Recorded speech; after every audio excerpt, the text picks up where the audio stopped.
Hello my lovely friend, তোমরা সবাই কেমন আছো? আশা করছি সবাই ভালো আছো। আমার আরেক নতুন মিনি ব্লগে তোমাদের সবাইকে স্বাগত জানাই। এর আগে তোমাদেরকে দেখিয়েছিলাম এই যে আমাদের ভুট্টো টমেটো। তো এই দেখে নাও, ভুট্টোটা যথেষ্ট বড় হয়েছে। তারপরে এই যে ওখানে মটর লাগিয়েছি। এই যে মটরগুলো এখনও ফলেনি, বাট গাছগুলো ভালোই বড় বড় হয়েছে। তারপরে এই যে আমাদের টমেটো ক্ষেত, এর আগে দেখিয়েছিলাম যে আমরা টমেটো লাগিয়েছি ফার্স্ট টাইম, তখন ফুল আসছিল। তো এই দেখে নাও আমাদের টমেটো হচ্ছে।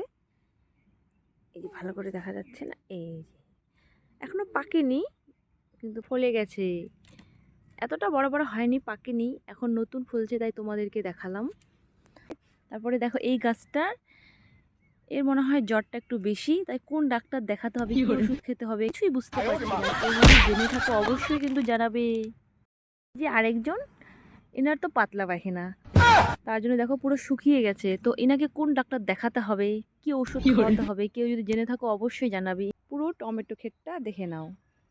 কেন জানি মাঝখানে মাঝখানে কি জানি হয়েছে, জ্বর আসছে, কারো পাতলা পায়খানা, কারো ডায়রিয়া, মানে অনেকের অনেক প্রবলেম।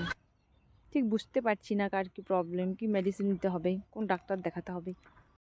আমার মিনি ব্লগটা তোমাদের কেমন লাগলো অবশ্যই জানাবে। ভালো লাগলে লাইক, কমেন্ট, শেয়ার আর সাবস্ক্রাইব করতে একদমই ভুলবে না। টাটা, বাই বাই, আবার দেখা হচ্ছে অন্য কোনো নতুন ভিডিওতে। সবাই ভালো থেকো।